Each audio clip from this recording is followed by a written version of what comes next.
Well, hello. My name is Browne Earl, and this is my story of how I came to where I am today.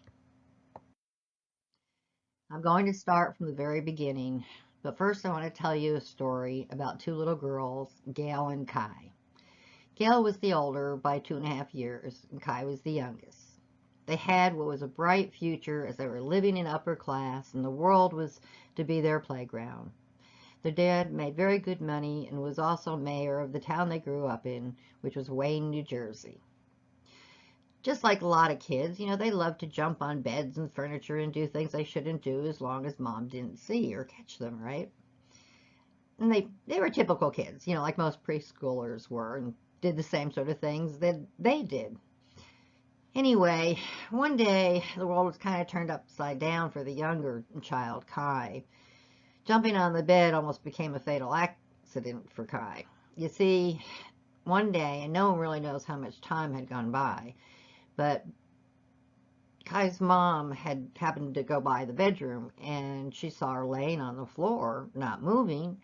So her mom just picked her up, brought her into the bathroom, put a cold washcloth on her, and went back into the living room where she had been reading a magazine with her mom, sat on the couch, and picked up her magazine again to continue reading. And her her mom just yelled, "Oh my God, Kai's blue!"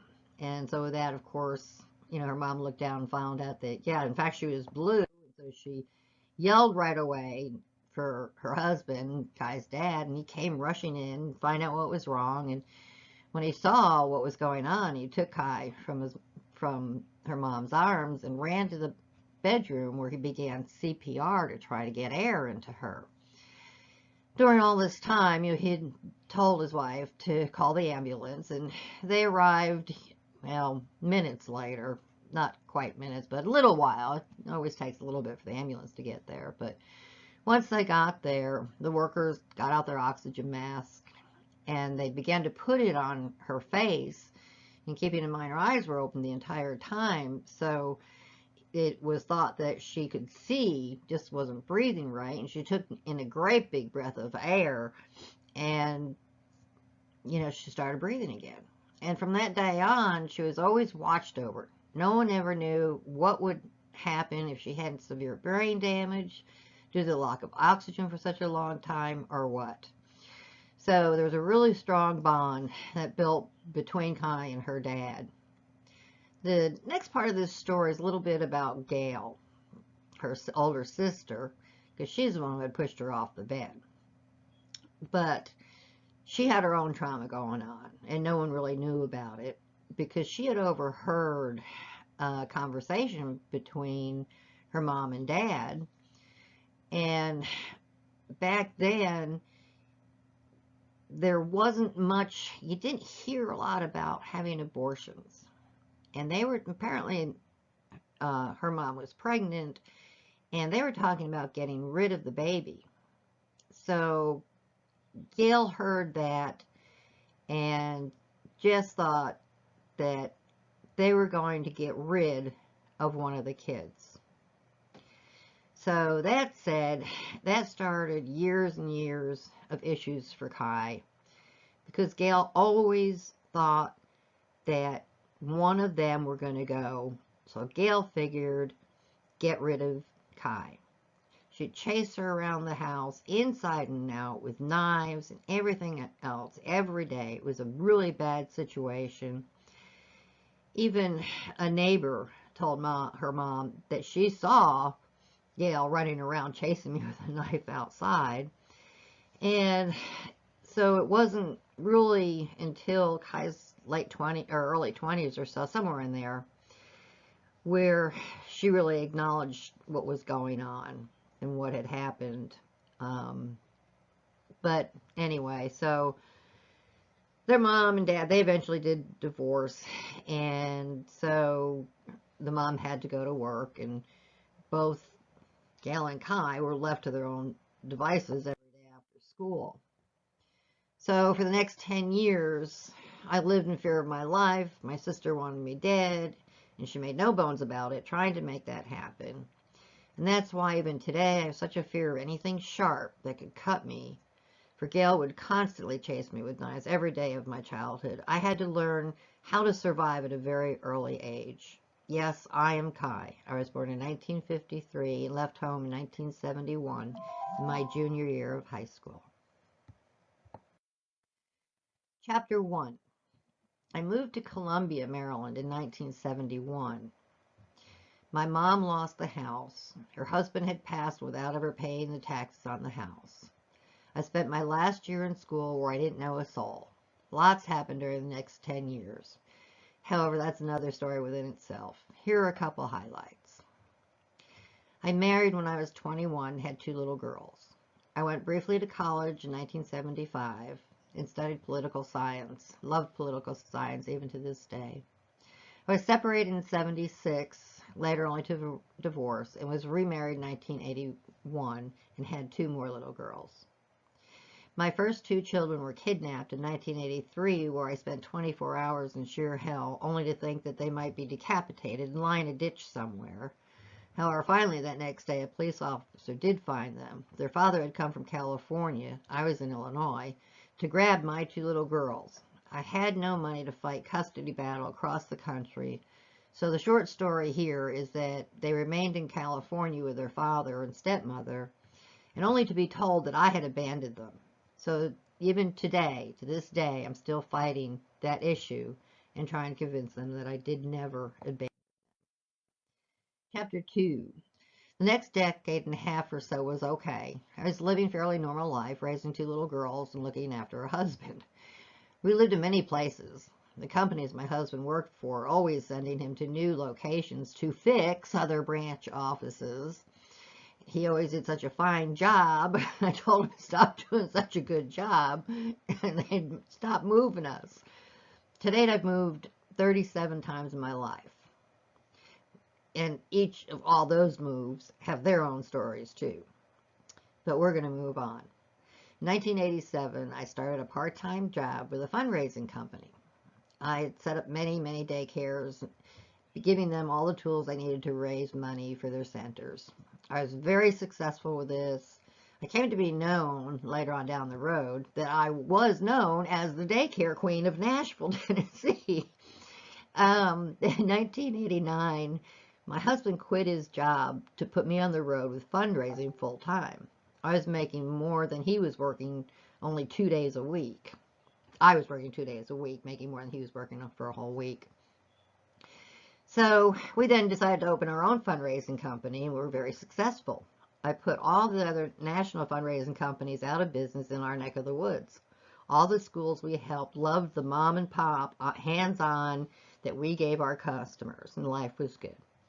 1990, I also discovered my God-given gift that I could take photos of anything and make them look like $1,000,000. I loved shooting.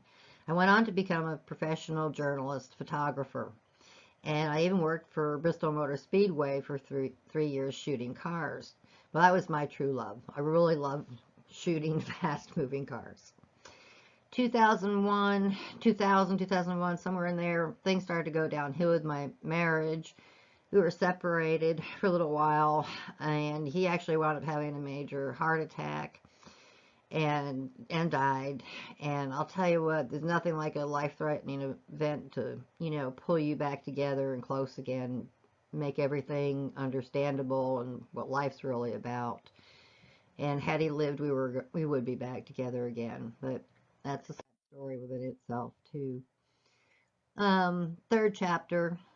In 2006, through various moves and trying to put my life back together, I wound up moving to Maryville, Tennessee, where one of my daughters was living. I had no idea what I was going to do. I spent so many years in sales of various sorts of jobs. This is a short list. Photographer, sold mobile homes, photojournalist for newspaper, which included shooting for BMS Round Track. Sold internet, newspaper, and TV for CBS commercial businesses, and track photographer for Thunder Valley, Bristol, Tennessee. I had a knack for outproducing anyone at any job that I did. What to do with this talent at this point, I had no idea. So Therefore, upon looking through the local newspaper, I saw a job for a taxi driver at the local airport, McGee Tyson. I did apply and I did get the job. I loved driving. I always wanted to drive. So I thought, oh, what the heck? I'm not doing much of anything. I'm going to give it a shot, right? And it was very exciting. I loved the people I met and made an excellent income. Unbelievable how much money I made. But a month into this, I met a man who also had worked for corporate America, I guess you could say, and was taking a break just like me from all the madness and craziness. So we both hit it off real big. And by December 2007, we were married. He was my third husband and my best. From our working at the airport, we also began to pick up people that were always going from the bus station directly to the airport. So we started asking them, what they were doing. It was just kind of strange. Pick them up at the airport, they just flew in, now they're going to the bus stop. One or two people, okay, but no, this is happening all the time. And we found out that they were what's called professional drivers. They were picking up all kinds of tractors, bobtails, utility trucks, Class A motorhomes, garbage trucks, utility trucks, you name it. And they would pick them up from the manufacturer and drive them to the distributor, who then would sell them locally. Well, we wanted in on that, driving all over the country. So we started to do that, and I'll tell you what, I saw so many different sites across the country, and I got so many amazing pictures. I have an arsenal of photography from across America. It's under chillphotos.net if you want to go see. And that's not only but just a drop in the bucket. I still have thousands of pictures I've not even put up there yet. We delivered in all the states, well, except Hawaii and Alaska, and even went to Canada 8 times. We slept through the days and drove at night. We'd be on the road for 3 weeks at a time and home for just 1 week. And this went on for 8 years. In 2014, my husband began to get sick. This was shortly after my dad passed away, January 1st of 2014. That was a huge loss for me. My dad and I, we were so close, and to this day, I feel lost without him. But that's another story for another time, and it's a long one. I also lost my sister in 2014, and apparently from a brown recluse bite that she tried to take care of herself, and it didn't work. So she wound up passing away, and she and herself and I, that's another long story too. But as my husband began to get weaker, we spent the entire summer of 2014 going back and forth to Vanderbilt Hospital in Nashville, trying to get him a new heart. He had congestive heart failure. But the long and the short of that was they couldn't get him qualified after months and months of tests galore because his circulatory system was just too compromised. So we decided to try to fix it. One of the doctors said they could take care of that. And this was in December, but it backfired. And he passed away December 30th, 2014. Chapter 4, My Reckoning. 2015 hit, and I am so totally lost. I've now lost 2 husbands, all my grandparents, both parents, my sister, my uncles and aunts. Well, there is one aunt out there somewhere, but I have no idea where. Basically, I'm it. The next on the feeding chain. So I have no family to turn to. My dad and my husband were my rocks and were always there to help me. Whether it be to talk to or help with a problem, they were just always there. My kids, 4 girls and 11 grandchildren, were spread all over the country, and I wasn't close to any of them either. I lived my life for whatever work I was committed to at the time. By the end of February, I found myself in the hospital for 5 days. Dang near had a breakdown. My church was my sole support unit, and I thank Heavenly Father for them. Still in 2015, I went on the best that I could. Still so unsure of where I was going and how I was going to get to where I was going to. I had a few mini strokes. This was good and bad. After so much time, a lifetime of unstableness, I found out why I always had such a hard time of dealing with the world in general. You see, my family, my mom, my dad, my uncles, cousins, everybody, they all had these superior intellects. And so I was always wondering what was wrong with me. Why do I have such a hard time thinking? Why does it take me a lot of time to get anything into my thick head? Well, I found out. You know that accident that I talked to you about that I had when I was a kid, where my sister tried to kill me? Well, it caused ischemia. I had this in my brain. It's where little blood vessels had collapsed in my head. It was the root of all evil to my thought process. I had had this test done in the early 80s that showed I had issues with reading, writing, communication, but my innate intelligence was superior to those with even graduates from doctoral degrees. Excuse me. So now understanding the problem that I had, excuse me, need a little sip of water, and realizing what I needed to do to get information in and use it in and get it to be able to use it to benefit me. And it does still take a little bit of time to implement, but once I get it in, you know, the world's got to look out, because once I have this information in me, there is no stopping me. The universe is my playground. So, Chapter 5. In 2016, I set out to conquer the internet and internet marketing. Well, that was hard. Not knowing a thing about it or even where to start, I spent an obscene amount of money trying all kinds of programs. Nothing really seemed to work. I had nothing that I could put together to make it happen. I just wasted more and more time on pipe dreams of people telling me, do this and you'll be all right, do that and you'll be okay. So frustration set in, the mental gymnastics I was going through. Man, I needed David or my dad to help me. And they were all gone. Depression, frustration, aggravation became the only friends I knew then at that time. Bad idea, right?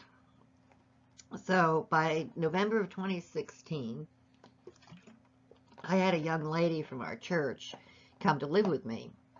She was intellectually challenged and going downhill herself.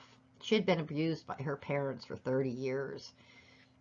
She was never allowed to better her mind or learn the way any other normal kids did. And nothing. I mean, she was used as a slave in her own household.